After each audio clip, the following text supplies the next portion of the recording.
Hello friends, welcome to part 2 of this video series. In this video, I will explain about different sections that makes up the Infoblox graphical user interface and its functionalities on a high level. I will also explain about extensible attributes and also smart folders. So let's get started. So this slide shows the Infoblox user interface. The user interface can be divided into mainly 6 sections. So as you can see, I have marked those sections in red boxes. So let me read out those sections. The first one is the main navigation panel, then breadcrumbs navigation. On the left, we have the Finder panel. Then we have the workspace. On the right, we have the toolbar panel. And to our extreme right, we have the help panel. So let's learn about each of these panels or sections in detail. So let's start off with the Finder panel. Finder panel always remains static across the UI and it offers specific tools to the user. So let's see what those tools are. So let's jump to the Infoblox UI, and as you can see, my Finder panel is comprised of smart folders, bookmarks, recycle bin, and the URL links. I'll explain what each of them are. So smart folders, I will park it for the time being. I will cover it towards the end of the video because to explain this, I need to explain to you about extensible attributes, which I'll be doing it in a few minutes. So let's park it for the time being and let's get to the next tool, that is the bookmarks tool. So what the bookmarks do is, like as the name suggests, the user can bookmark most commonly used links. For example, if the user always let's say wants to access this particular network, so after clicking on that network there is an option to bookmark. If you click on that, so if the user, okay, let's get back to dashboard. So you see that that link has been bookmarked. So whenever the user wants to go to that particular network, then he can directly click on this link and he will be inside that network. So the next is the recycling bin. Again, as the name suggests, it will hold those elements. When I say elements, it could be a network, it could be a DNS zone, which user has deleted. Let's say I am deleting, I have created an IPv4 reservation, so let me delete this. I have deleted this,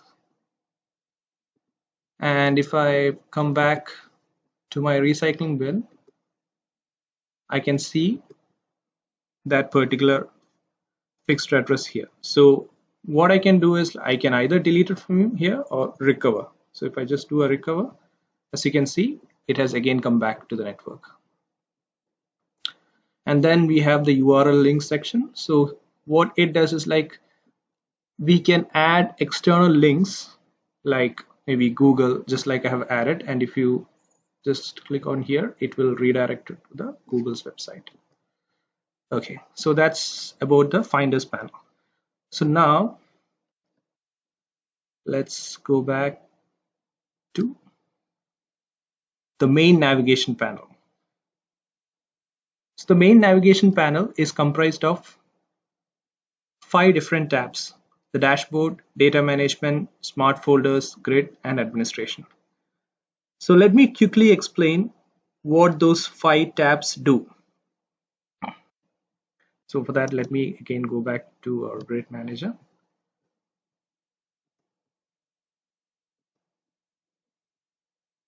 So first we have the dashboards.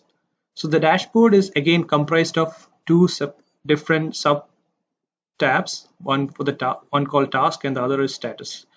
What the task, so using by coming to the task, what we can do is it provides shortcuts to most commonly used tasks that we can perform, that the user can perform. And it's like adding a network, adding a host, adding an A record, etc. So basically it provides shortcuts rather than going to the network and then doing it. You can do it from the dashboard. The next is the status. So here you will be able to view status about different, like about the grid, about independent appliances, and then we can retrieve the list of active users, etc. So Infoblox provides a bunch of widgets. So these are like all the set of widgets that Infoblox provides that you can use and retrieve the status. So let me go to the next tab. So the next tab is the data management tab. So this is where all the DNS, DHCP and IPAM functionalities supported by Infoblox can be managed and configured. I will have many videos coming up in the series explaining the DDI functionalities in details. So right now this is just a UI familiarization, and hence I'm just moving along. And the next is the smart folders. Like I said, I will be explaining what smart folders is towards the end of this video, because I have to explain to you what extensible attributes is before I can explain to you what this is. So let me move to the next tab. The next tab is the grid tab.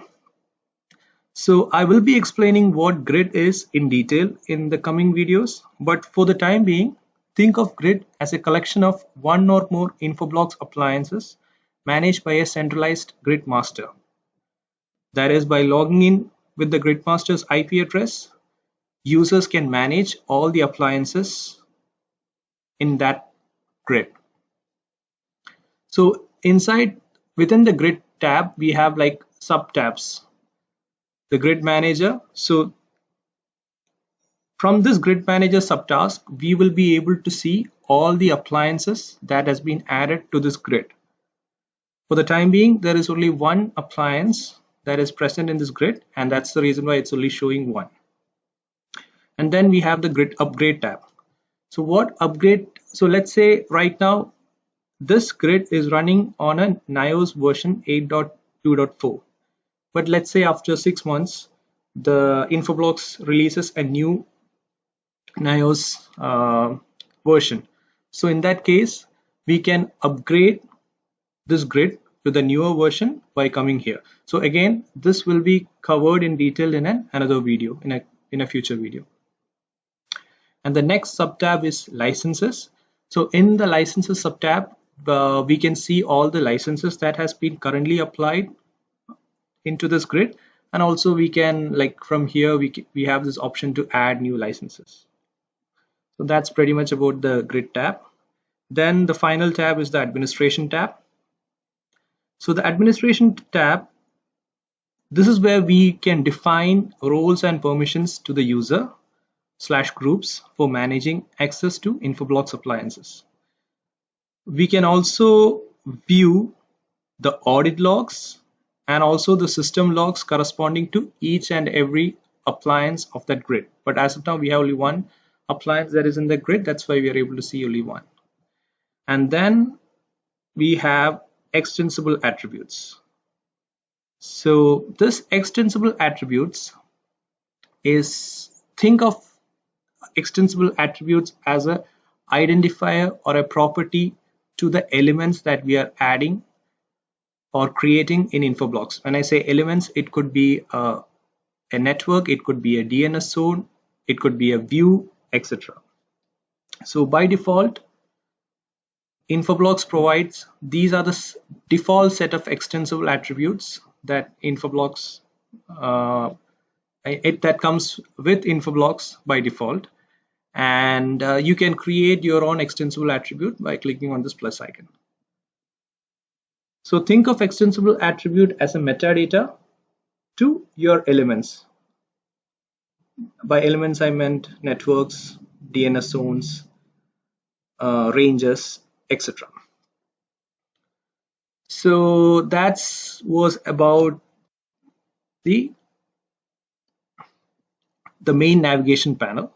So now let's get back to the breadcrumbs navigation.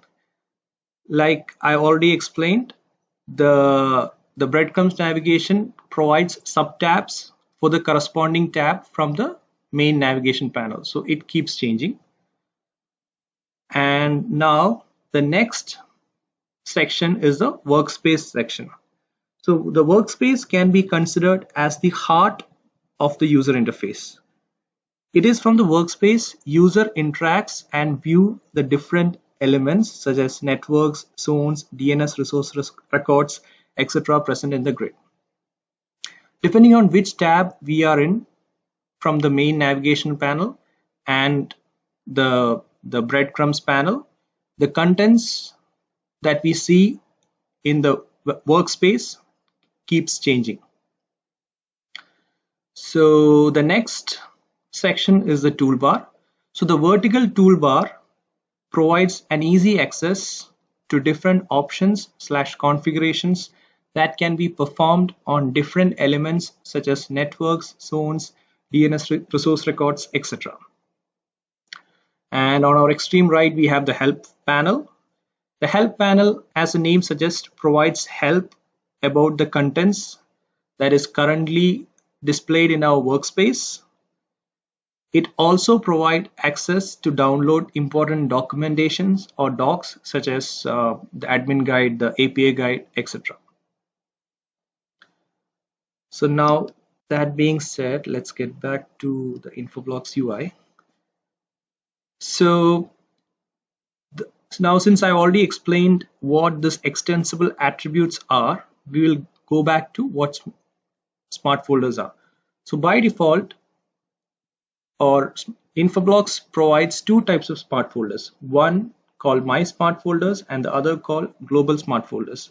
So what the difference is that the folders that you see or that you create within My Smart Folders can only be accessible to that particular user, and the smart folders which is under the global smart folders can be accessed by any user as long as that user has permissions to view those networks or that DNS domain or whatever the contents that we are adding in that smart folder. As long as the user can so the user can still see those smart folders, but if the user wants to see the contents of it, then he needs to have the permissions. But from a smart folders perspective, he will be able to view all the smart folders that has been defined under the global smart folders. So now I will explain to you. So as you can see here, I have already created a smart folder with the name Network India. So what the purpose of this smart folder is to list all the networks that have an extensible attribute called country, and that is set to India. So if you see right now, it's displaying only one network. So if I go to that network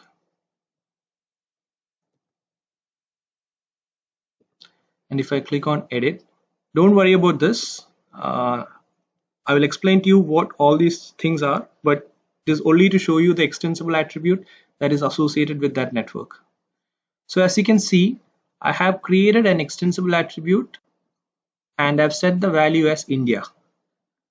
And whereas for this network,